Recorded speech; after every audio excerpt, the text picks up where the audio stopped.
Hello বন্ধুরা, আসসালামু আলাইকুম। আজকে আমি দেখাবো কিভাবে ওয়াইফাইয়ের মাধ্যমে আপনার ডিএসএলআর থেকে মোবাইলে যে কোনো প্রকার ভিডিও এবং ছবি ট্রান্সফার করা যায়। যদি আপনার ডিএসএলআরে ওয়াইফাই সাপোর্ট থেকে থাকে, অবশ্যই আপনি ডিএসএলআর ক্যামেরা ওয়াইফাইয়ের মাধ্যমে খুব সহজে আপনার যে কোনো প্রকার ভিডিও বলেন এবং ছবি বলেন খুব সহজে ট্রান্সফার করতে পারবেন। তো চলুন বন্ধুরা, ভিডিওটি শুরু করা যাক। তো বন্ধুরা, প্রথমে আপনার ক্যামেরাটি অন করে মেনু অপশনে যাবেন। মেনু অপশনে যাওয়ার পর ওয়াইফাই ব্লুটুথ কানেকশনে যাবেন। তারপর স্মার্টফোনটা ক্লিক করবেন।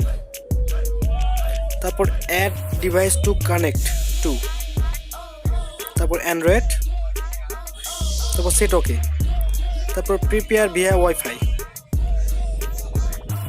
তারপর এখানে আপনার SSID একটা নেম চলে আসবে এবং পাসওয়ার্ডটা চলে আসবে। এখন এটি একটি রাউটার হয়ে গেল। এখন আমরা যাব মোবাইল স্ক্রিনে। গুগল প্লে স্টোর থেকে ক্যামেরা কানেক্ট নামে সফটওয়্যারটি ডাউনলোড দিয়ে নেবেন, ক্যানন ক্যামেরা কানেক্ট। তো এখানে পাসওয়ার্ড দিতে হবে। আমরা ক্যামেরার স্ক্রিনে যে পাসওয়ার্ড দেখেছি ওই পাসওয়ার্ডটা এখানে দিতে হবে। পাসওয়ার্ড দেওয়া হয়ে গেলে তারপর কানেক্টে ক্লিক করবেন। কানেক্টে ক্লিক করার পর আপনার ক্যামেরার সাথে আপনার মোবাইলটি কানেক্ট হয়ে যাবে। তারপর প্লে স্টোর থেকে আপনারা ক্যানন ক্যামেরা কানেক্ট যে সফটওয়্যারটি আছে ওটা ডাউনলোড করে নেবেন। তারপর সফটওয়্যারটি চালু করবেন।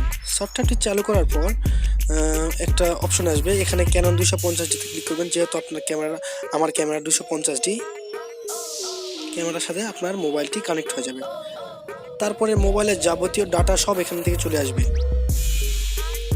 আমরা ক্যামেরাতে যা যা করেছি, ভিডিও করেছি কিংবা ছবি তুলেছি, সব আপনি এখানে পাবেন। এখান থেকে আপনি ইচ্ছা মতো ডাউনলোড করতে পারবেন। আপনি চাইলে এই মোবাইল দিয়ে ক্যামেরাটি অপারেট করতে পারবেন খুব সহজে। যেমন আমি একটা ছবি ডাউনলোড দিলাম।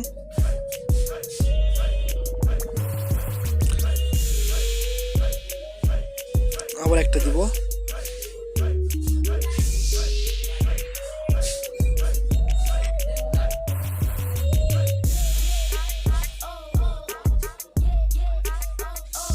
তো এইভাবে বন্ধুরা ছবি বলেন, ভিডিও বলেন, যে কোনো কিছু ডাউনলোড করা যাবে ক্যামেরা থেকে। তারপর আমরা রিমোট করব আমাদের ক্যামেরাটি। এই যে এখন মোবাইলে চলে আসলো আমাদের ক্যামেরাটি। এখন ক্যামেরাটি যেদিকে ইচ্ছে সেদিকে নিয়ে যান, মোবাইল স্ক্রিনে আপনার ক্যামেরার স্ক্রিনটি শো করবে। তো এখান থেকে আপনি ইচ্ছা করলে ছবি তুলতে পারবেন। দেখেন ছবি তুলবো, একটা তুললাম, আরও একটা ছবি তুলবো, দেখেন। তো বন্ধুরা, আপনারা খুব সহজে এইভাবেই মোবাইলের মাধ্যমে ক্যামেরাটি অপারেট করতে পারবেন।